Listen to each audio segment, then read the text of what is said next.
Hello students, let us study the concept of Law of Contract and Indian Contract Act 1872. Law of Contract is the oldest branch of law relating to business. The main objective is to lay down the legal rules relating to promises, their formation, performance, and remedies available to aggrieved party. That means the Contract Act deals with these things: formation of promises, creation of agreement between the parties, their performance. For example, A agreed to sell his house to B for ₹5 lakh. So there is agreement, and the performance means sale of house and payment of the amount. And remedies for aggrieved party: in case party failed to perform, then there is a compensation to the aggrieved party because of the breach of contract. So contract deals with all these things: formation of promises, performance, and remedies available to aggrieved party. And the law of contract deals with right in personam. That means right against particular person. Take for example agreement between X and Y. X agreed to sell his car to Y for ₹2 lakh, and Y failed to pay the amount in the agreement. X can take legal action against only Y, not against others. Such a right is called right in personam. So law of contract deals with the right in personam. Let us study the concept Indian Contract Act and its content. Indian Contract Act came into force on 1st September 1872, applicable to whole India. This act divided into different sections. Section 1 to 75 deals with the general principles, that means various essentials for formation of a contract.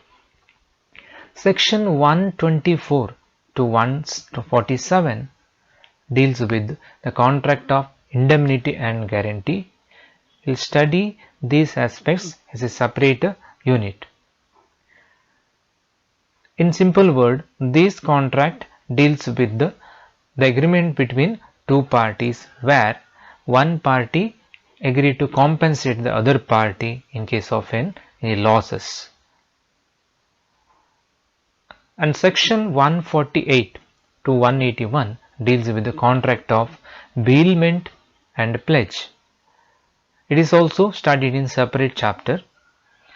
Contract of bailment and pledge related to the agreement between the parties where one party agreed to deliver the goods to other party for some service or as a security for loan borrowed.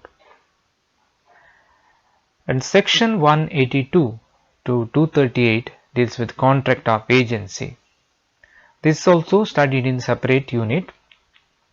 In case of contract of agency, one party acts as an agent of the another party as per the agreement. So there are other acts included earlier, now it is separated. So they are Partnership Act and Sale of Goods Act. Let us study the important concept contract. All of us enter into contract knowingly or unknowingly. It may be oral or written contract.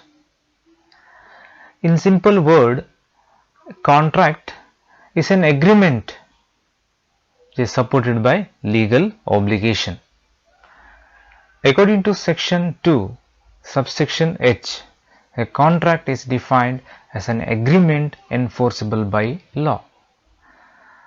So, from the above definition, we will come to know two aspects, that is agreement and enforceability or legal obligation. Let us study this concept in detail. Agreement. It is a sum of offer and acceptance, the combination of offer and acceptance.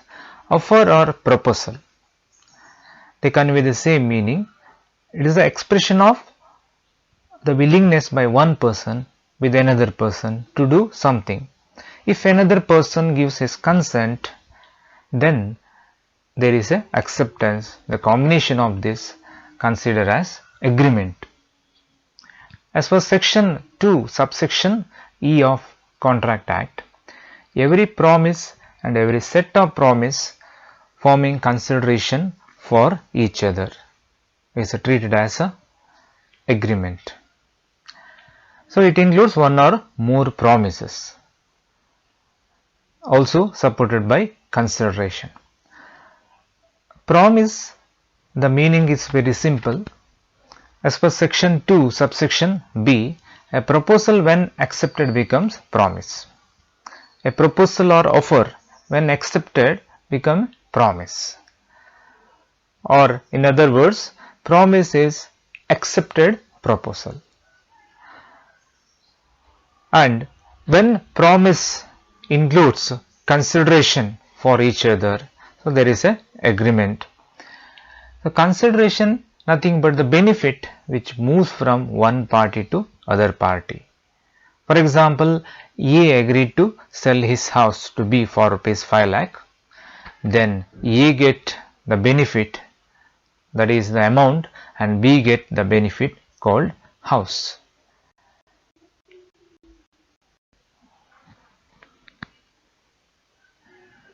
Another important content of agreement is consensus ad idem. According to section 13, it means meeting of minds or identity of minds, or receiving the same thing in the same sense at same time. That means the clarity about the subject matter. Both party to the agreement must understand the subject matter in the same sense, same manner. Otherwise, there is no valid agreement. Take for example, Mr. A has two cars, car number 1, 2, 3, 4 and 1, 2, 3, 5. He made agreement with B to sell his car number 1, 2, 3, 4. And B is ready to buy the car number 1, 2, 3, 4, thinking that he is buying car number 1, 2, 3, 5.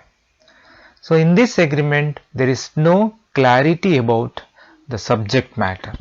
There is no identity of mind or consensus ad idem. When it is not present, identity of minds not present, then there is no valid agreement. Another important part of contract is legal obligation, because agreement when supported by legal obligation only becomes contract. So every agreement creates obligation. It may be legal or social obligation. Legal obligation is the duty enforceable by law. That means it is a duty which must be fulfilled by the party as per law. If it is not fulfilled, then the person, other party, can compel to complete or to fulfill the obligation. For example, A sold his house to B for rupees 10 lakh and B failed to pay the amount. So in this case, there is a legal obligation to pay the amount. If B failed to pay, A can take legal action and compel him to pay the amount. That kind of obligation is called legal obligation. And in all agreement related to commercial transaction, it is assumed that there is a legal obligation. Social obligation is related to social, domestic or moral or religious affairs. For example, husband promises wife to bring new saree, or father promises to gift new watch to his son, or marriage invitation, etc. In these cases, there is an agreement between the party, but it is not supported by legal obligation. If the party failed to fulfill, then the other party cannot take legal action because it is related to social obligation. The agreement supported by legal obligation only results in a contract. So let us study these two terms in detail, the agreement and contract, because many times there arises a confusion between the meaning agreement and contract. Agreement is the sum of offer and acceptance. As you already studied, agreement is the sum of offer, that means proposal, and acceptance or consent. Contract is the sum of agreement and its legal enforceability. So contract arises only when there is an agreement which is supported by legal obligation. Otherwise, valid contract never arises. Second point, agreement may create social or legal obligation. For example, A agreed to sell his house to B for rupees 10 lakh. There is a legal obligation between the parties. He has to sell and B has to pay the amount. If B fails to pay the amount, A can take legal action. So this is the nature of legal obligation. In another example, A invited B for his marriage program, and if B failed to attend, A cannot take legal action because this is a social obligation. So agreement may create social or legal obligation, but contract creates only legal obligation between the parties. There is no social obligation, and social obligation will not create a contract. All agreement do not become contract. The agreement related to social obligation, they are just agreement and it is not treated as a contract. For a contract, social obligation not valid, so legal obligation is required. All contract based on agreement. So there is a agreement without contract, but there is no contract without agreement, because agreement is the source from which contract arises. So all contract requires agreement based on agreements.